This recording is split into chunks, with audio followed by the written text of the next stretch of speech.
ভারত এবং পাকিস্তানের মধ্যে যদি পূর্ণাঙ্গ যুদ্ধ শুরু হয়, তবে সামরিক সক্ষমতার প্রতিটি প্রধান দিক বিবেচনা করলে কোন দেশ কোথায় দাঁড়িয়ে? এই প্রশ্ন শুধু সামরিক সরঞ্জাম বা সৈন্য সংখ্যা নয়, এটি প্রযুক্তি, কৌশল এবং প্রতিরক্ষার। আসসালামু আলাইকুম গাইস, আমি ফয়সাল আহমেদ, ফয়সাল এক্সপ্লেইন থেকে। আজকের ভিডিওতে আমরা আকাশ প্রতিরক্ষা থেকে শুরু করে সাবমেরিনের গোপন যুদ্ধ পর্যন্ত উভয় দেশের 6টি সামরিক সক্ষমতার গভীর বিশ্লেষণ করব। এই কঠিন তুলনার পরেও মনে রাখবেন, আধুনিক যুদ্ধে, বিশেষত পারমাণবিক অস্ত্রের যুগে, আসলে কোনো চূড়ান্ত বিজয়ী হয় না, শুধু থাকে ধ্বংসের হিসাব। এ বিষয়ে জানতে হলে প্রথমে বুঝতে হবে আকাশপথে যুদ্ধ এবং প্রতিরক্ষা।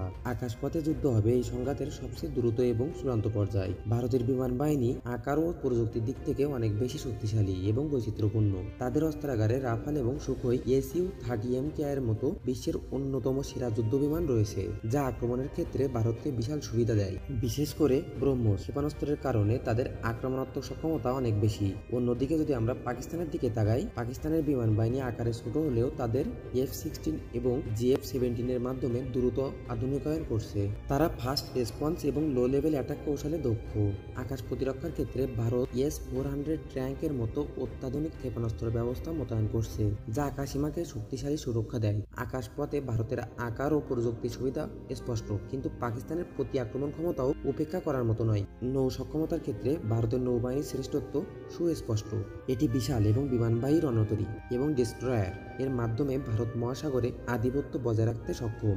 এটি ভারতকে দূরবর্তী স্থানে সামরিক অভিযান চালানোর ক্ষমতা দেয়। বিপরীতে পাকিস্তানের নৌবাহিনী আকারে ছোট এবং তারা প্রধানত উপকূলীয় প্রতিরক্ষায় সীমাবদ্ধ, তবে তারা তাদের সাবমেরিন ফ্লিটে বেশি জোর দিয়েছে। ফরাসি প্রযুক্তির EIP যুক্ত উন্নত সাবমেরিন ব্যবহার করে পাকিস্তান ভারতীয় মূল বন্দর ও নৌপথগুলোতে গোপন আক্রমণের বড় ঝুঁকি তৈরি করতে সক্ষম।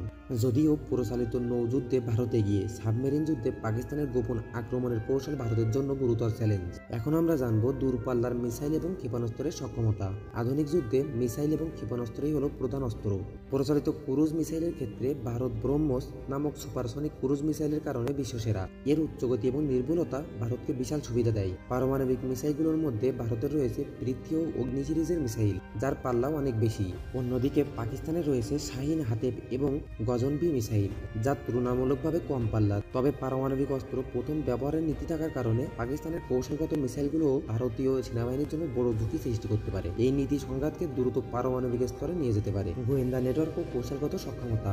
গোয়েন্দা নেটওয়ার্ক যুদ্ধের কৌশল নির্ধারণে অপরিহার্য। ভারতের র এবং IB ইন্টেলিজেন্স এর একটি শক্তিশালী এবং বিস্তৃত নেটওয়ার্ক রয়েছে, যা তথ্য সংগ্রহ এবং বিশ্লেষণে শক্তিশালী। অন্যদিকে পাকিস্তানের ISI তাদের সামরিক গোয়েন্দা নেটওয়ার্ক এবং অভ্যন্তরীণ কৌশলের জন্য পরিচিত। যদিও গোয়েন্দাগিরি সর্বদা গোপন, বড় সংঘাতের সময় এই নেটওয়ার্কগুলোর নির্ভুল তথ্য সরবরাহ